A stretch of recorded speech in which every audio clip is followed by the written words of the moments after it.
Bonjour, peuple de Dieu. Aujourd'hui, j'ai été choisi encore pour vous donner la bonne nouvelle.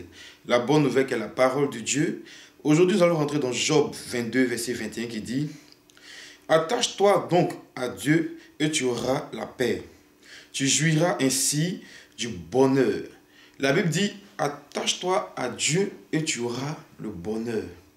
La Bible n'est pas un livre qu'il faut lire comme ça. La Bible, c'est un livre sacré, c'est un livre que Dieu a donné. La Bible n'est pas une chose facile, n'est pas une chose facile à lire, à comprendre. C'est pour ça que la Bible dit qu'il faut méditer la parole. La Bible dit que si c'était une parole qui était facile, la Bible n'allait pas dire il faut méditer la parole de Dieu jour et nuit. Il faut méditer la parole de Dieu jour et nuit. Donc parler de Dieu là, c'est une bénédiction. C'est une bénédiction. Ce n'est pas facile de parler de Dieu. Ce n'est pas facile de dire à quelqu'un que Dieu est bon. Parce que Dieu nous dit dans ce verset: attache-toi donc à lui et tu auras le bonheur. Et tu vas jouir, tu vas jouir tous les jours du bonheur de Dieu. Ça veut dire que c'est nous-mêmes qui poussons nos malheurs. C'est nous-mêmes qui voulons souffrir. C'est moi-même qui fait que je veux souffrir. Parce que la Bible dit de m'attacher à ce verset-là et j'aurai le bonheur. Voici le bonheur qui est là. Pourquoi encore je vais venir m'asseoir pour dire que je souffre? Pourquoi je vais venir m'asseoir encore pour dire que ma vie ne va pas? Pourquoi je vais venir m'asseoir encore pour dire que il fait telle chose, ça ne marche pas? Il fait telle chose, ça ne marche pas. Pendant que le verset nous dit, attache-toi à Dieu. Attache-toi à Dieu et tu auras le bonheur et tu auras la victoire sur tes ennemis. Attache-toi à Dieu et tu auras la paix. Donc ça veut dire que tous ceux qui n'ont pas la paix, qui viennent à l'église, c'est parce qu'ils ne sont pas encore attachés à Dieu. Parce que si tu es attaché à Dieu, tu auras forcément la paix. Parce que si tu n'es pas attaché à Dieu, c'est normal que tu souffres. Tu peux venir à l'église, tu peux venir partout où tu veux. Et c'est toi, ta vie ne change pas. C'est toi, ta vie est toujours pareille. C'est toi, ta vie est dans les faux trucs. Parce que tu t'es dit que tu viens à l'église. Pourquoi lui, là, Dieu fait pour lui et que moi, Dieu ne fait pas pour moi? Parce que lui que tu parles, là, lui, il a décidé de s'attacher à Dieu. Il a décidé de s'attacher. Il a décidé de marcher selon ce verset-là.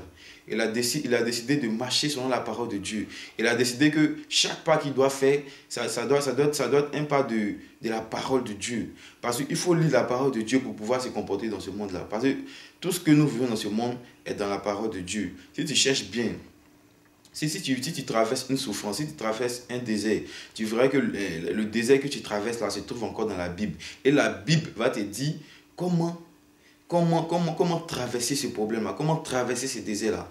Ne cherchez pas la solution chez les marabouts. Ne cherchez pas la solution chez les féticheurs. Même les féticheurs, là, eux-mêmes, ils souffrent. Le féticheur même te dit, quand tu vas là-bas, quand tu vas chez le marabout et le féticheur, eux-mêmes te disent que Dieu le veut.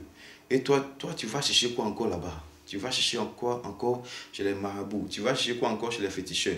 Et tu as toujours peur de tes sorciers. Tu as toujours peur encore du diable. Pendant que la Bible te dit ici que si tu t'attaches, il t'attache à lui, Dieu aussi va s'attacher à toi. Si tu t'attaches à lui, tu auras la paix. Si tu as la paix là, tu as la paix, tu es content. La paix là, ça veut dire que tu es libéré. L'ennemi ne peut plus t'attaquer. N'importe quel voyage que tu vas faire là, à cause de toi, c'est seulement là. Le car seulement ne peut pas renverser. L'avion ne peut même pas avoir quelque chose à cause de toi. Parce que toi, tu es l'enfant de Dieu. Tu es dans la voiture, tu es dans l'avion. Parce que tu es l'enfant de Dieu. Parce que tu as décidé aujourd'hui de t'attacher à Dieu. Tu as décidé aujourd'hui d'avoir la paix en t'attachant à Dieu. Donc, pour éviter toute souffrance, pour éviter que l'ennemi puisse nous atteindre, c'est de s'attacher à Dieu. Parce que ce verset nous venons de donner aujourd'hui, Dieu dit, si tu t'attaches à moi, tu auras la paix. Et tu vas être toujours heureux. Tu vas être toujours heureux dans ta vie. Tu vas toujours être heureux dans ta vie. Tu auras toujours les victoires sur tes ennemis. Tu auras toujours la victoire sur le diable. Le diable même aura vraiment peur de toi comme il a peur de Dieu. Le diable aura peur de toi parce que tu es attaché avec Dieu. Tu es attaché avec Dieu. Si tu es attaché avec Dieu là, c'est quoi tu peux t'effrayer encore dans ce monde-là? C'est parce que nous ne sommes pas attachés à Dieu que le diable arrive à faire des petites choses, des bêtises sur nous. C'est parce que nous ne sommes pas encore attachés à Dieu que le diable arrive au moins à nous donner des petits séquelles. Et c'est parce que nous traversons des moments de colère, des moments de critique, des moments de murmures. C'est pour ça que Dieu laisse tous ces démons-là à nous atteindre. Mais puisque nous ne sommes pas attachés à Dieu, parce que si tu es attaché à Dieu, il y a certains trucs que tu ne peux pas faire. Être dans les murmures, être dans les critiques, être dans les trucs, toi-même tu sais que ce n'est pas Dieu. Tu es dedans, tu critiques ton prochain, tu insultes ton prochain, tu fais tout ce que la Bible dit ne pas faire. Toi tu fais et tu te plains que tu souffres. Et quand tu souffres, c'est toi qui crie à Dieu. Mais tu oublies que tu ne marches pas selon la parole de Dieu. Donc, pour que nos souffrances prennent fin aujourd'hui, pour que nous soyons dans la paix, c'est de s'attacher à Dieu. C'est s'attacher à Dieu et lisons bien ce verset-là pour pouvoir mieux comprendre. Ce n'est pas des lits comme ça qui veut dire que tu vas comprendre. Tu peux lire une fois, tu peux lire deux fois, tu peux même lire quatre fois pour mieux comprendre ce verset-là. Parce que ce n'est pas tout le monde qui comprenne facilement. Que Dieu nous bénisse, essayons de s'attacher à Dieu. Amen.